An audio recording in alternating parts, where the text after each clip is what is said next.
आप भी स्टूडेंट रहे हैं, कभी आप इस तरह से डिस्ट्रैक्ट हुए हैं? बिल्कुल हुए हैं, लड़की डिस्ट्रैक्ट की? बिल्कुल हुए हैं, मैं नाम अब नहीं लूँगा ना। कर्मठता मैंने बिहार के बच्चों में देखी। विश्वास मानिए, इसलिए नहीं कि मैं पटना आया हूँ, इसलिए बात कह रहा हूँ, दिल से कह रहा हूँ। नमस्कार, आप देख रहे हैं आर्यन न्यूज़ और मैं हूं आपके साथ निभा सिंह।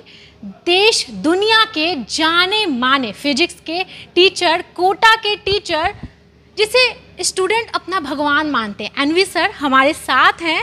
आज हम इनके साथ बैठे हैं और शायद ये हमारा लक है कि ये हमारे साथ है। सर, अपना हालचाल पहले अपने स्टूडेंट को बताइए। सर्वप्रथम मैं पटना के पूरे बच्चों का तहे दिल से शुक्रिया अदा करना चाहता हूँ। किसी अध्यापक के जीवन में ऐसा दिन आएगा कि वो सेलिब्रिटी से भी ज़्यादा बड़ा स्टार कहलाएगा।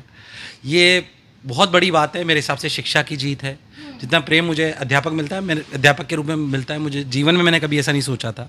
तो मैं बच्चों के इस प्रेम को नतमस्तक होकर स्वीकार करता हूँ और ईश्वर से कामना करता हूँ कि हर जन्म में मुझे शिक्षक ही बनाए। सर, आई थिंक जिस तरह से बच्चे आपके लिए पागल हैं, और बच्चों से जब हमने बातें किया तो वो कहा कि आप भगवान हैं उनके लिए। शायद कोई सेलिब्रिटी भी आ जाता तो वो इतना पागल की तरह बिहेव नहीं करता। ये बच्चे तो बाहर आपकी एक सेल्फी के लिए वेट कर रहे हैं। सौभाग्य है मेरा, हालांकि मैं प्रयास करूंगा कि अभी सबके साथ सेल्फी खिंचाऊं, पर शायद बहुत सारे बच्चे हैं। हाँ, पर प्रयास जितना कर सकता हूँ करूँगा। पर ये प्रेम है जिसको फिर से एक बार मैं नतमस्तक होकर स्वीकार करता हूँ, और ईश्वर मुझे ताकत दे कि जो प्रेम मुझे मिल रहा है, क्योंकि जब प्रेम आता है तो वो अपने साथ कर्तव्य और दायित्व भी लाता है, तो दायित्व का निर्वाह मैं कर पाऊँ और शिक्षा में कुछ ऐसा कर पाऊँ जिससे हम एवरेज बच्चे को भी उच्च स्तर की शिक्षा देकर, अफोर्डेबल एजुकेशन देकर जरूर से सेलेक्ट करा पाएँ। सर, पटना की धरती पे आए हैं, बिहार की धरती पे आए हैं, कोटा के हैं, आप स्टूडेंट रहे हैं, सिचुएशन तो समझते हैं बच्चों का क्या सिचुएशन है। सबसे पहले ये बताएंगे कि बिहार की धरती और पटना का जो एजुकेशन सिस्टम है वो मेरे ख्याल से बहुत वीक है। जब हम 10th या फिर 12th का जब भी एग्ज़ाम होता है तो उन बच्चों का शॉर्ट इंटरव्यू लेते हैं, सवालों का जवाब नहीं दे पाते, बहुत ईजी बेसिक। तो उस पर क्या कहें, क्या आप मानते हैं बिहार के एजुकेशन सिस्टम को लेकर के? देखिए, मैंने बिहार के एजुकेशन सिस्टम को बहुत रूट लेवल पे देखा तो नहीं है, तो मैं बहुत ज़्यादा कमेंट नहीं करना चाहूँगा। पर हाँ, जाहिर सी बात है कि शिक्षा में इम्प्रूवमेंट का चांस हमेशा बहुत ज़्यादा रहता है। मेरे हिसाब से जितने भी शिक्षाविद हैं उनके लिए ये बहुत ज़्यादा ज़रूरी है कि वो सिर्फ कंटेंट, जो स्टडी मटेरियल डिज़ाइन हो रहा है, वो सिर्फ टॉपर के हिसाब से डिज़ाइन ना हो। जो कंटेंट डिज़ाइन होना चाहिए वो एक एवरेज बच्चे और उससे भी निम्न स्तर के बच्चे को अलग करके करा जाता है। जो कैटेगराइजेशन इन क्लासेस करा जाता है सिर्फ क्लासेस के बेस पे, उसे कैटेगराइजेशन ऑफ लेवल पे भी कंटेंट को डिफरेंशिएट करना चाहिए। सर, आप क्या करना चाहते हैं बिहार के और पटना के बच्चों के लिए? मेरे हिसाब से I personally believe in to customization of education. So what I compare with education is like health care. तो हेल्थ केयर में हमारी जब भी कोई बीमारी होती है तो हम उस बीमारी का, हर बीमारी का इलाज अलग अलग होता है। हम एजुकेशन को एक ही तरीके से सर्व करते हैं कि हर बच्चे को सेम मटेरियल है, सेम टीचर है या सेम कंटेंट है। आई थिंक हमें उसे हेल्थ केयर की तरह देखना पड़ेगा कि हर बच्चे की कमी अलग अलग है।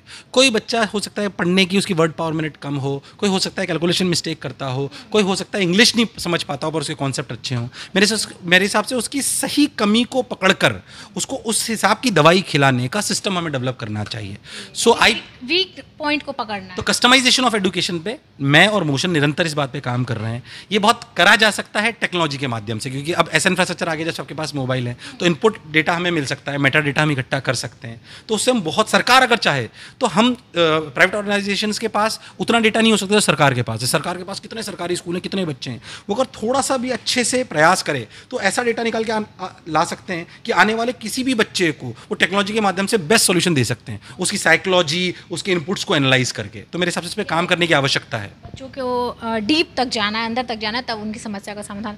अच्छा सर, जैसे कि आपने पूछा है यहाँ पर कि बिहार के कितने बच्चे बाहर गए हैं यहाँ के, पटना के, तो आप जनरली ऐसा होता है कि जो हमारे पटना या बिहार में बहुत बच्चे कोटा जाते हैं, मतलब कि जो पढ़ने वाले बच्चे जो कैपेबल होते हैं, जिनके माँ बाप कोटा भेज देते हैं, तो वहाँ पर भी आप बच्चों को पढ़ाते होंगे, आप समझते होंगे कि इनमें मतलब क्या वीक पॉइंट है। तो मैं बिल्कुल नहीं मानता, नहीं, बिल्कुल नहीं, कोई वीक पता चलता है बिहार बाहर जाएंगे तो अरे ये तो बिहारी है, ऐसा हमेशा ऐसा बिल्कुल नहीं। बल्कि मैं आपको व्यक्तिगत रूप से बताऊं, मैं आपको व्यक्तिगत रूप से ये बात कह रहा हूं कि जो भी बच्चे हैं बिहार से आने वाले बहुत कर्मठ होते हैं कोटा में, क्योंकि उनको ना विषम परिस्थिति में रहने की आदत होती है।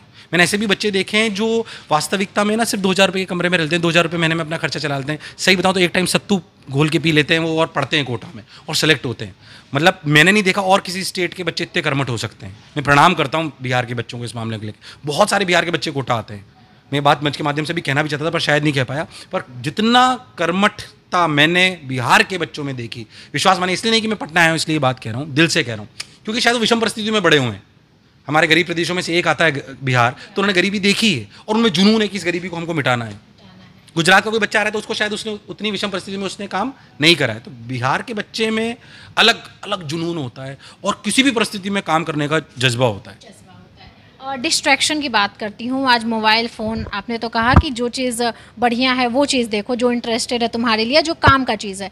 बट डिस्ट्रैक्शन लड़का लड़की ये हो गया, या फिर वीडियोस वगैरह हो गया, मतलब जो चीज़ नहीं देखना चाहिए बच्चे वही चीज़ भटकते हैं। मेरे हिसाब से आपको हर दिन हर हफ्ते खुद को एनालाइज करना पड़ता है। बच्चे के साथ नहीं, हमारे साथ भी हैं। आप हम ध्यान नहीं देते तो दिन में 3 घंटे हम सोशल मीडिया पे निकाल, हमें पता नहीं पड़ता कई बार। अगर आप अपने कई ऐसी ऐप्स आती हैं जिन पे आप देखिए मोबाइल पे, तो आपको पता पड़ जाएगा on an average an Indian is consuming more than 2.5 hours a day on different social media platforms on an average.